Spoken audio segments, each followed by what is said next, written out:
away from the Catholic faith because I just felt like such a hypocrite standing up in Mass with all these people and stating a whole bunch of things that I don't believe at all, Mm-hmm. you know. And so, and I went lots of times to the priests, you know, could you help me with this? I need answers, you know, and you can't just tell me just have faith, Mm-hmm. because I think that religion and your spiritual life is very important, considering that we're here only for a very short period of time. Mm-hmm. I mean, considering eternity is forever, Mm-hmm. you know, so if we're here for only, you know, 50 to 70 years, we need to start thinking about what's going to happen after. Mm-hmm. And if we're following the wrong thing, if we're doing the wrong things, worshiping the wrong things, there's a good chance that we're not going to have a very good afterlife. Right, right. So, you know, I was really anxious a lot about that, being a Catholic. Mm-hmm. Mm-hmm. And then how did you start to study about Islam? I mean, what was your first introduction to the Islamic belief?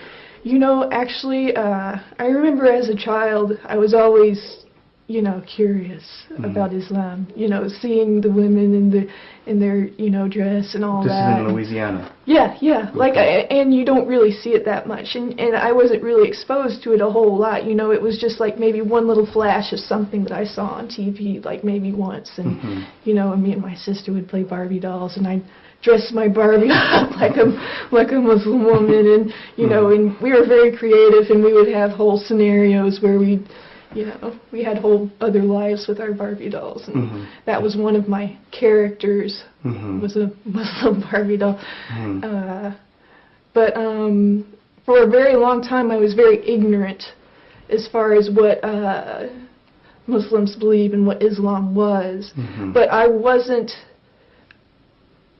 don't think I was prejudiced against it like a lot of people were. Like, I didn't take a lot of what people were saying, you know, that, oh, they worshipped Allah and that's not God. And, you know, a lot of stuff they say in the media, I just don't trust the media, period. I mean, just don't trust it all.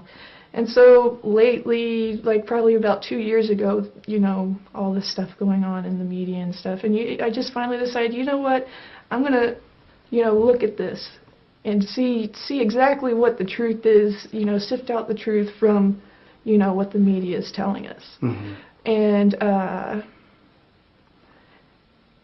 I found out a lot of things that I really agreed with. I agreed with one God, only one God, no worshiping of Jesus or saints or Muhammad or anything like that. So nobody was telling you just have faith. You were reading something which you understood and took root in your heart. Exactly. Nobody told me just to have faith. They said, you know, you're going to believe what you're going to believe, but this is what we believe. And this is the proof. Read the Quran. It says this in the Quran, and there's nothing contradicting in the Quran.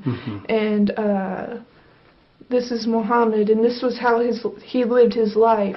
And, you know, he was this righteous person, and this is what he taught his followers. And, you know, I really identified with a lot of that. My personal belief system really fit in with Islam. So it was a real easy, as far as that goes, it was a real easy transition into believing. And then after you made the transition and accepted Islam, how did your family accept that from you? Well, I'm still kind of working with that. My mother is basically being quiet about it lately. Whenever I first, when I took the Shahada, whenever I said it, kind of spur of the moment decision was, okay, well, I said it, you know, and I wore hijab to the masjid. I might as well just wear it, you know, just kind of spur of the moment. I didn't really prepare myself, which I probably should have for it. And so I show up at my mom's house, you know, wearing hijab. And I told her before I came over what I did and that I would be dressed this way, so not to be too shocked. But she still was. And the main questions was about hijab, because that was the most visible change that anybody could see in me. And I think now she's starting to realize that I am still her daughter. I am still exactly the same way I was before. And really, my belief system hasn't really changed a whole lot. Mhm. I mean, really, the only thing that's really changed is how I dress. Hmm. Hmm. So let me just ask all of you sisters, and thank you very much for that. But let me just ask all of you sisters, what do you think are some of the most common misconceptions that non-Muslims have about Muslim women?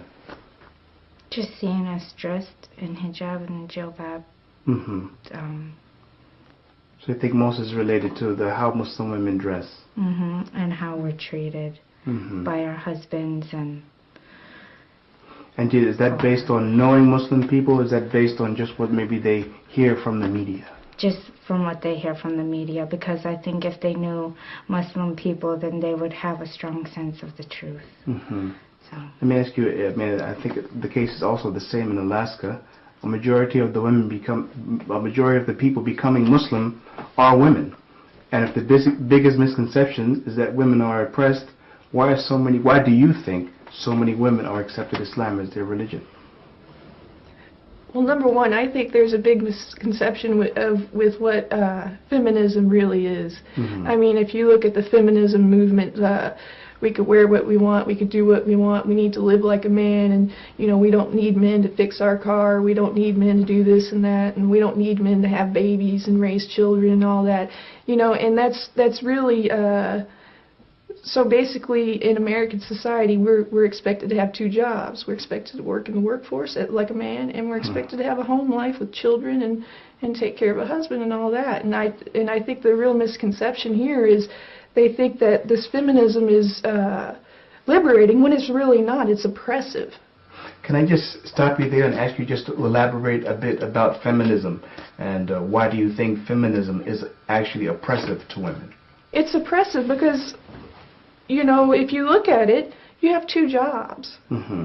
So you got to go out and you got to work. You got to make a living. You got to pay half the bills. Mm-hmm.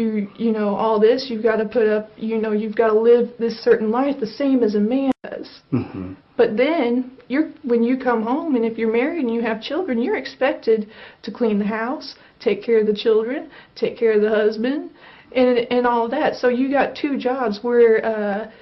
How women are treated in Islam, our role in Islam is we're women. Mm-hmm. We have children. We take care of our husbands. We take care of our house. Mm-hmm. And so we only have one job, whereas in feminism we have two jobs. Mm-hmm. And then also with the dress, the way that women dress now, and they say it's their freedom and this and that, you know, to wear, you know, very revealing clothing and stuff. Basically what they don't understand is when they wear something like that and they walk out of their house, they become an object to every man that looks at them, and some women too. Mm-hmm. So they really don't understand that whenever you know, you think you're becoming free, but really you're just becoming an object when you walk out of the house like that. Mm-hmm. And I just think that people really can't see that in feminism. Mm-hmm.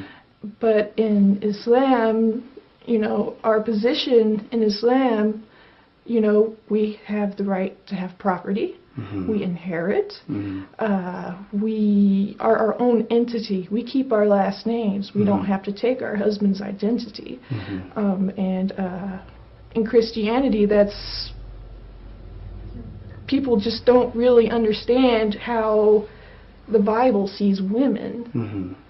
And I think really people should look into that and see just how Christians think of women. I mean, just recently, while, you know, Muslim women had rights, you know, can own property and stuff, the Christians were debating whether we had souls. Mm-hmm. I mean, if you really look at it that way, I mean, it's...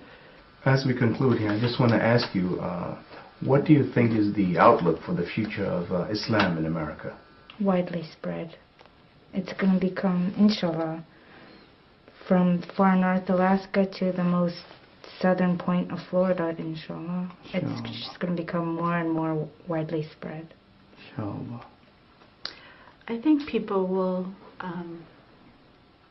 begin to question what they're force-fed by the media and other entities, and I see it spreading. Okay. I think yes, it is spreading to folks who are more open to looking into things and to doing their own investigation about things. And it's really going to be the job of those people to push forward Islam in America. Okay. Sisters, thank you very much for your time. Alhamdulillah that our viewers were able to get a bit more insight of what life is like for Muslim women in America. Assalamu alaikum. Wa alaikum assalam.